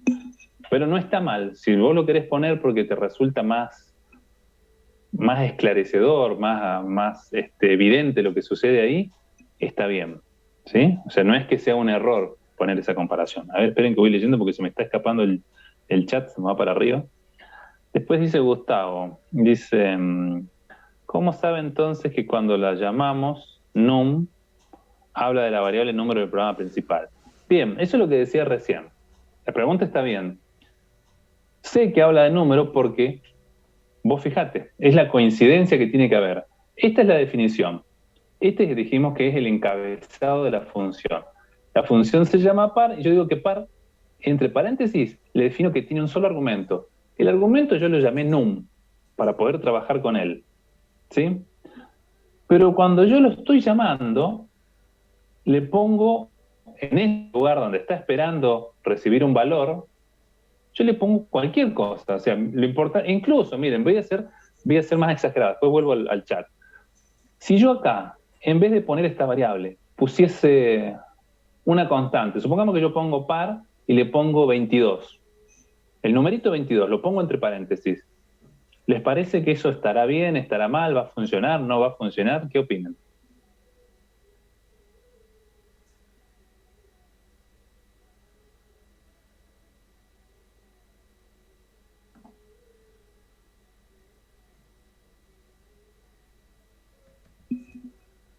Ahí vi que Axel abrió el micrófono, pero no dice nada. Sí, Hay sí, un no, silencio. me quedé pensando en la pregunta y no me acuerdo si entendí. Yo digo, si en vez de poner la variable número, le pongo un número, directamente una constante, supongamos el número 22 o el número que se te ocurra, yo le pongo un número. ¿Te parece que tiene sentido? ¿Va a funcionar? ¿No va a funcionar? ¿Qué pensás? Si uno pone 22 ahí, en donde está num, ¿no iría la que pone el usuario? Eso no lo entendí. A ver, si yo acá vengo en esta línea, pongo un numerito, un valor constante, incluso tengo dos opciones. ¿Se acuerdan cuando hablamos de las constantes? Yo tengo la constante que escribo directamente en el código, o podría tener la constante que le pongo un nombre. Cuando decíamos const, supongamos que yo llame la constante, le pongo dos patitos, ¿no? Por el 22, y entonces acá llamo con dos patitos. Resulta que dos patitos se transforman en el número 22 cuando esto se compila. Y cuando llamo a par, num va a recibir ese 22. Por lo tanto, lo va a calcular, va a funcionar. ¿Pero por qué va a funcionar? Porque num acá está definido como un parámetro por valor. Y al ser un parámetro por valor, lo que recibe es una copia de ese valor 22. O sea, en algún lugar de la memoria, el sistema va a decir, mira, este va a ser el argumento num. ¿Y qué es lo que va a poner ahí? Una copia de lo que está acá. O sea, le va a poner ese 22. Va a operar con el 22, va a decir que tiene resto cero, por lo tanto va a decir que es verdadero. Entonces acá, cuando yo haga par de 22, me va a decir par. El programa va a escribir par. O sea que va a funcionar bien. Y eso es correcto. Porque la función puede recibir cualquier cosa, o sea, mientras coincida con el tipo de lo que se está esperando. O sea, si yo le estoy poniendo un valor entero, va a andar. Ahora, si yo cometí el error de ponerle algo que no tiene sentido, y eso, bueno, ya es un problema mío de programación. ¿Sí? Ya, si falta la lógica ahí es de otra cuestión. Pero está bien eso, ¿eh? Yo lo pregunté para ver qué opinaban ustedes, pero es válido. A ver, sigo mirando las preguntas. Bien, después Brandon dice, profe, la pregunta que quería hacer para estar seguro era si la función del subprograma iba entre var e inicio. Sí, o sea, todo lo que vos tengas, supongamos, en este ejemplo tenemos un único subprograma que es función. Supongamos que todo este programa global tiene varias, 10 funciones o procedimientos, todo eso va a estar metido acá, ¿sí? Por lo menos en nuestro pseudocódigo. Después, cuando nos pasemos a un lenguaje de programación, vamos a ver que puede estar antes o puede estar después del programa, da igual. Pero lo que nunca puede estar, y eso es importante, por eso está buena la pregunta también, yo nunca puedo tener estas instrucciones metidas en el programa, no pueden estar en el medio, ¿sí? Lo único que puedo tener en el programa son las llamadas, como en este caso la llamada a par, pero no el cuerpo de la función metido acá, intercalado, mezclado. No tiene ningún sentido que esté mezclado porque incluso no sabríamos dónde empieza una cosa, dónde termina, cómo funcionaría esto. Después Mauro dice, en pocas palabras, no es necesario, a ver, para no sé de qué estamos hablando acá, porque ya de por sí el if, o sea, el sí, va a evaluar si es verdadero o falso. Estamos hablando de explicitar si era igual a verdadero o a falso, ¿sí? Sí, está bien. Está bien. Bien, buenísimo. Bueno, creo que más o menos se va entendiendo. Esto es como muchas otras cosas en la vida, ¿no? Ahora me pongo, ¿cómo se dice? Se me fue la palabra. Filosófico. Digo, en realidad, los conceptos, es importante que lo vayamos entendiendo, ¿sí? Pero en realidad lo vamos a terminar de entender siempre con la práctica. si todas estas cosas en realidad uno las puede comprender, darle el ok y decir, sí, está bien, pero se aclara y se refuerza en la práctica. Cuando estemos haciendo cosas en ejercicios, ahí se va a terminar de entender, cuando lo pongan a prueba, cuando lo lleven lo implementen y lo verifiquen, digan, mira, tal cual, esto es así o esto no es así, y mira lo que pasa cuando hago esto. Las pruebas son muy buenas para reforzar los conceptos. Bien, entonces, para completar la idea, ahora estábamos hablando del pasaje por valor, pero habíamos dicho que teníamos otro que era por referencia. No, acá me pregunta Mauro si existen funciones anónimas. En lo que tenemos, digamos, recuerden, por ahí a veces hay que volver atrás, uno a veces se empieza a enredar con cosas, que acá estamos viendo, en la materia me refiero, ¿no? Los conceptos, ¿sí? Los conceptos como fundamentales de todo lo que tengo que tener presente a la hora de encarar la programación de un código, digamos, el desarrollo de un programa que resuelve un problema. Pero esto está desvinculado, tratamos de que sea algo general que esté desvinculado de cualquier lenguaje o cualquier paradigma en sí, o sea, por ahí sí está vinculado al paradigma estructurado, ya lo habíamos dicho, pero no está asociado a ningún lenguaje en particular. Después uno, partiendo del pseudocódigo que ya hizo, deberá ver a qué lenguaje lo quiere pasar y tendrá que hacer la adecuación o la interpretación o la traducción, mejor dicho, porque a veces no es tan directo pasar del pseudocódigo a un lenguaje. Hay cosas que sí van a salir derecho, pero otras vamos a tener que hacer cambios. Incluso se acuerdan el otro día, un ejemplo muy tonto, pero cuando vimos el repetir y después dijimos, ¿cómo hacemos el repetir en el lenguaje C? Resulta que el C tiene una estructura que es como la negación del repetir y hacíamos ese do while, que confundía por un momento porque la condición que se evaluaba era a la inversa, y por eso yo cuando ponía el código en pseudocódigo y lo transfería, digamos, al C, tenía que negar la condición con la cual evaluaba la estructura de control. Y algunos me miraban raro porque dicen, no, ¿por qué la estamos negando? ¿Por qué está al revés? Bueno, porque en el lenguaje está esperando algo distinto que lo que nosotros estábamos haciendo en el pseudocódigo, ¿sí? Así que acá, acuérdense, estamos viendo los conceptos como fundamentales. Después, ¿a dónde lo lleva cada uno? ¿Con qué lo implementa? ¿Con qué se siente más cómodo trabajando? Bueno, ya serán cuestiones particulares. Bien, vamos a la referencia, entonces terminamos de cerrar esta idea. Cuando yo quiero dar el valor, pero a su vez yo quiero que ese valor que yo esté pasando se modifique adentro del subprograma, ya no me sirve darle una copia. Vieron el ejemplo que yo dije hace un rato, no me acuerdo quién decía que le había prestado el cuaderno, si a Brandon, no me acuerdo quién dice. Si yo lo que quiero es que lo modifique, y bueno, ahí sí le tengo que dar mi cuaderno para que lo corrija y me lo devuelva. Entonces yo voy a ver reflejado en mi cuaderno los cambios que él hizo. ¿Cómo vamos a hacer eso en nuestros códigos? Sencillamente poniendo antes del nombre del parámetro por ref, estas dos palabritas. O sea, vamos a explicitar que es por referencia. Insisto en la idea, cuando esto lo trasladan a un lenguaje, van a ver que la sintaxis del lenguaje va a variar. No, seguramente no van a poner por ref, van a tener que hacer algo distinto, pero que va a lograr el mismo efecto, que ese parámetro sea por referencia, es decir, que ustedes estén transmitiendo la dirección de memoria. Por eso se acuerdan también cuando en las primeras clases les mostré y les dibujaba la memoria, les decía, esta es la dirección. Bueno, eso es lo que pasa. Le vamos a dar la dirección de memoria al subprograma para que lo pueda modificar. Entonces, a ver si no me salté nada, no. Veamos este ejemplo del pasaje por referencia. Acá tenemos un programa, ven qué cortito queda el programa, no hace casi nada. Programa valor positivo. O sea, este programa lo que va a intentar hacer es llamar al procedimiento para que sea el procedimiento el que se encargue de pedirle un valor al usuario. Vieron cada vez que le decíamos al usuario ingrese un valor, bueno, eso lo va a hacer el procedimiento. Es como si fuese el famoso módulo de entrada del que siempre hablo, que se va a encargar justamente de tomar los datos del usuario. Una vez que los tiene, se los pasa al programa. Entonces dijimos, programa, valor positivo. Variable, número de tipo entero. Inicio. Acá un comentario dice llamar al procedimiento. directamente ven que la llamada a un procedimiento es una línea del programa. Dice positivo, número. Número es la variable. Directamente le paso la variable. Inmediatamente dice escribir. Y va a escribir en la pantalla, bueno, va a poner la palabra número, es igual, y va a mostrar el contenido de esa variable número.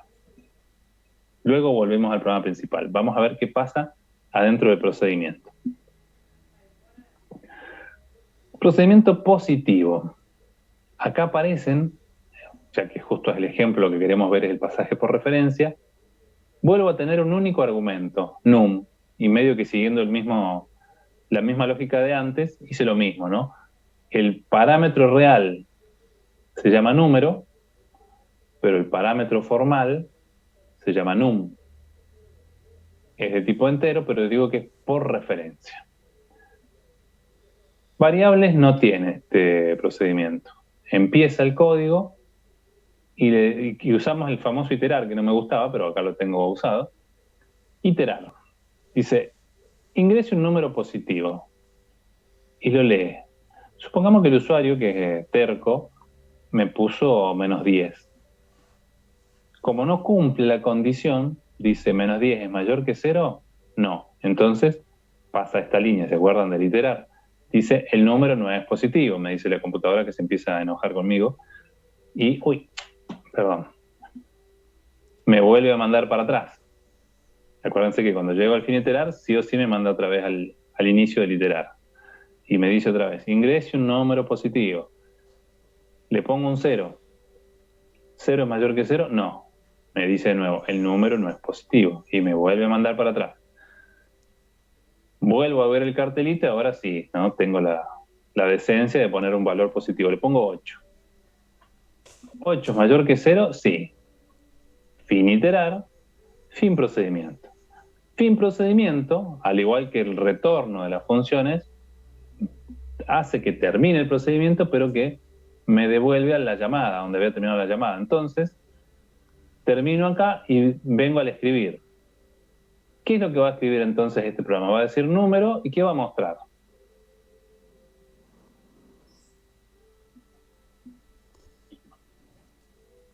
El número que ingresó. El número que ingresó, Número que fue 8. el 8. Va a mostrar, como decía, ustedes lo conocen a Riverito, que decía el 8. Bueno, es otra cosa muy retro lo mío. Muestra 8, perfecto, ahí en el chat. Muestra el 8. ¿Pero por qué muestra el 8?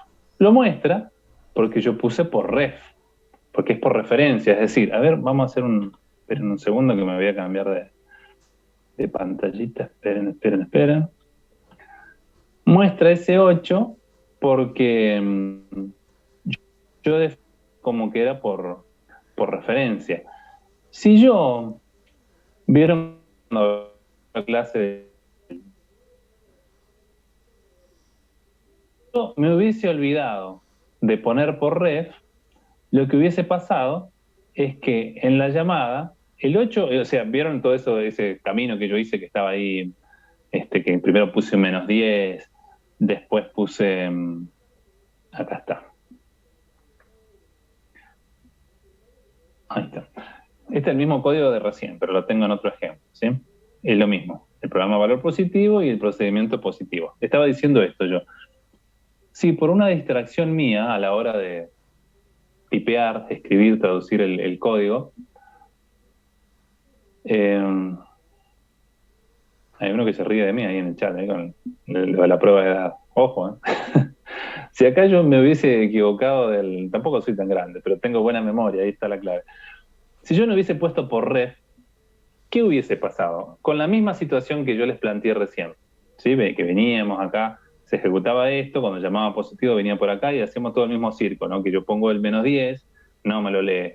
Le pongo el 0, no me lo lee hasta que le pongo el 8 y ahí sí, hace salir 8 es mayor que 0, sí. Fin iterar, fin procedimiento y vengo acá. ¿Qué escribe número?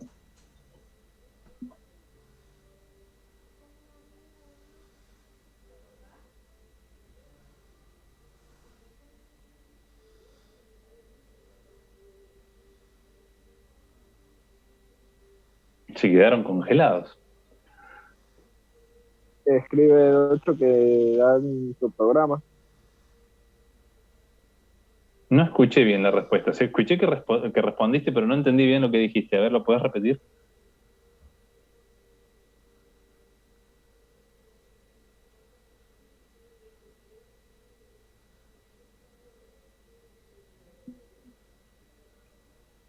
Bueno.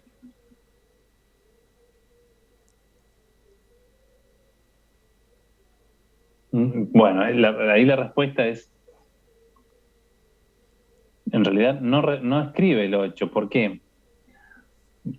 O sea, yo planteé esto, que este por ref no estaba. O sea, porque me lo olvidé. Estaba escribiendo y cometí el error de omitir esa línea. Yo creo que el código está bien, compilé, anduvo todo bien. Cuando lo ejecuto, se ejecuta perfectamente. Y acá el procedimiento hace lo que tiene que hacer. Pero si yo omití este por ref, resulta que num es una copia de número. ¿Sí? Pero ¿y número qué tenía antes de la llamada? No tenía nada. No tenía No valor. tenía nada. Tenía basura. Acuérdense que las cosas que no tienen nada tienen algo, ¿no? Parece una frase, como cuando uno dice la frase no hay nada, o sea, no hay nada significa que hay algo, ¿no? O hay nada sería la expresión. Bueno, cuando algo acá no tiene, o sea, en este caso, fíjense, el número está definido, pero no está inicializado, ¿sí? O sea que el número, en ese lugar de la memoria que le tocó ocupar, tiene basura. Acuérdense que siempre hay cadenas. Ahí viven los ceros y los unos, viven en la computadora, ¿sí? Hay cosas ahí. Entonces, esas cosas están adentro del número. Cuando yo llamo acá sin el por ref, num es una copia de esas basuras, ¿sí? Entonces, a num sí lo sobrescribe, porque cuando el usuario empieza a poner numeritos, num pasa a tener un valor. Pero cuando termina este procedimiento, como num es una copia, resulta que cuando vengo al programa principal y escribo, lo que escribo es la basura original, porque el 8 ese que habíamos puesto recién estaba adentro de la copia, digamos, en otro lugar de la memoria. ¿Qué pasó? Ahí está. ¿Sí? Entonces, en realidad, digamos, la clave acá está en esto. Volver a insistir en la noción de que hay una relación entre el parámetro real, que es número, y el parámetro formal, que es num. Esto es exactamente lo mismo que charlamos hace un ratito con la función. Pero ahora, como el argumento que yo quiero, ahora volviendo al código bien escrito, así como lo vemos en la pantalla, como es por referencia, num no es otro lugar de memoria, es el mismo lugar de memoria. Supongamos que número, cuando se empieza a ejecutar el programa valor positivo, está en la dirección de memoria, ahí está metido número, ocupando la cantidad de bytes que le corresponde. Cuando yo hago esta llamada, resulta que num también está apuntando, digamos, es un lugar que en realidad adentro lo que tiene es una copia, no una copia de valor, o sea, tengo la dirección de memoria como dato. Por lo tanto, cuando yo tengo que modificar num, lo que estoy haciendo es ir a mirar la dirección de memoria original. Por eso este 8 o el número que sea que haya puesto el usuario se escribe en la dirección de memoria original del programa, ¿sí? Esa es la clave del pasaje por referencia. Y acá hay que hacer esta otra asociación, ya que estamos hablando de esto. Vieron que dijimos que teníamos pasajes de parámetros, no en la mecánica, la forma mecánica sería esto, ¿no? Cómo funciona, si es por valor o por referencia. Pero en el uso dijimos que teníamos parámetros que eran de entrada, parámetros que eran de salida y parámetros que eran de entrada-salida. Si tuvieran que asociar esos conceptos, los parámetros de entrada, ¿cómo los estaría pasando? ¿Por valor o por referencia?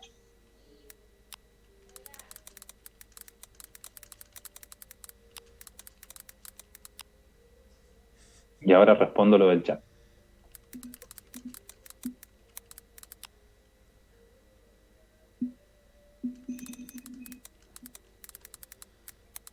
En ese ejercicio por referencia, creo. En este ejercicio que estamos mirando es por referencia, pero no sería... Mirá, pensemos, vamos a la pregunta original. Sin mirar este ejercicio, yo estoy preguntando, o sea, cerramos los ojos y ahora pienso en el concepto nada más. Yo digo, un parámetro de entrada ¿Se acuerdan que era un parámetro de entrada? Dijimos, yo soy el subprograma, no importa si soy función o procedimiento, no importa. No importa el género, ¿no? Somos inclusivos, somos función o procedimiento, da igual. Soy un subprograma. Si yo recibo un dato por un parámetro, ese es un parámetro de entrada, ¿sí? Entonces, mi pregunta es, ¿ese parámetro de entrada qué es? ¿Por valor o por referencia? ¿Cómo debería ser?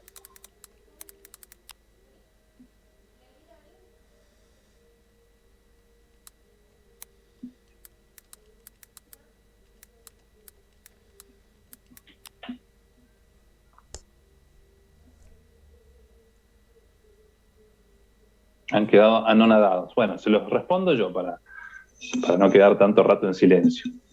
Dicen que los silencios son incómodos.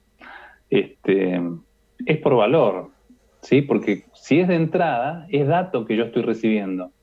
Como es entrada, solo me basta con que sea por valor.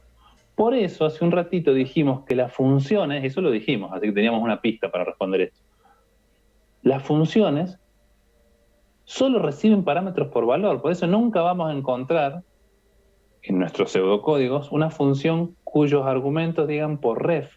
No tiene sentido que diga por ref, porque si no, habíamos dicho que estaríamos haciendo trampa. Si la función devuelve un valor en el nombre de la función, no puede devolver valor por los argumentos. Entonces, uniendo dijimos, si es parámetro de entrada, es por valor. Y si es parámetro de salida, o sea, si mi subprograma tiene que devolver un resultado, ¿qué será? ¿Por valor o por referencia?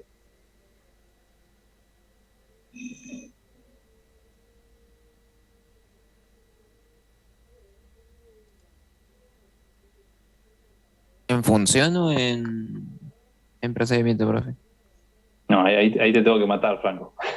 Porque acabo de decir que las funciones no pueden usar... O sea, acordate que las funciones devuelven un solo valor, ¿sí? Entonces lo devuelven en el nombre de la Sí, función. por referencia no podemos No puede hacerlo, ser, ¿sí? claro, nunca puede ser por referencia la función. La función siempre va a recibir argumentos por valor. O sea, la función siempre recibe argumentos de entrada, nunca tiene argumentos de salida. Eso también es una clave que nos sirve para diferenciar una cosa de la otra. Pero ahora si estoy entonces en un procedimiento y tengo que devolver valores, miremos el que está en la pantalla, justamente. Este es un procedimiento que devuelve un valor, justamente está devolviendo a num. O sea que si es un argumento de salida, sí o sí es por referencia, ¿sí? Y nos queda lo último. ¿Y qué pasa si es un argumento de entrada-salida? ¿Qué será, por valor o por referencia? Por referencia. Por referencia. ¿Por qué? Porque sería esto mismo que pasa acá, pero con la diferencia. Este ejemplo que está en la pantalla, por ejemplo, num, es un parámetro solamente de salida. ¿Por qué nos damos cuenta que es de salida? Porque el valor que trae num no lo usamos nosotros. Adentro del procedimiento positivo lo único que hacemos es modificar el valor de num y devolverlo. Pero en otras circunstancias, si nosotros recibimos en num algo con lo cual procesamos, hacemos algo con eso, lo cambiamos y lo devolvemos, ahí sí sería de entrada-salida, ¿sí? O sea que, digamos, en la mecánica de la comunicación tenemos solamente dos, o es por valor o es por referencia. Son dos formas nada más, pero esto se traduce a tres maneras a tres formatos de argumentos, los que son de entrada, los que son de salida y los que son de entrada-salida. Los que son de entrada, dijimos, son solo por valor, y los que son de salida o de entrada-salida son por referencia, ¿sí? Ese es el secreto. Y antes de olvidarme, ahí preguntaba Andrés, dice pasaje por referencia sería pasarle el puntero. Nunca hablamos de punteros para no generar confusión, pero sí, efectivamente sería eso. O sea, cuando vos estás hablando de pasaje por referencia, dependiendo del lenguaje, por ejemplo en C, C++, lenguajes así, o sea, el concepto de puntero, ojo que igual el concepto de puntero se puede usar para cosas distintas también, pero entiendo tu pregunta. En vez de darle el valor, lo que estás dándole es justamente un apuntador a la dirección de memoria, un puntero, donde le estás diciendo, mira, vos tenés que poner el dato y en este lugar. Entonces vos le das la dirección. Eso es el puntero, justamente. La dirección de la memoria en donde tiene que ir a hacer la la modificación. ¿Sí? Bueno, siguen quedando algunas cositas, no queda mucho, pero considero que lo más adecuado para no terminar de quemar el cerebro es que lo terminemos el día jueves. Si están de acuerdo, nos vamos todos contentos, y si no, seguimos 20 minutos más, como ustedes quieran. El día jueves suena bien. Terminemos el día jueves, profe. El día jueves, perfecto. Yo ya los conozco, ya sabía que iban a querer el día jueves. Bueno, Lautaro,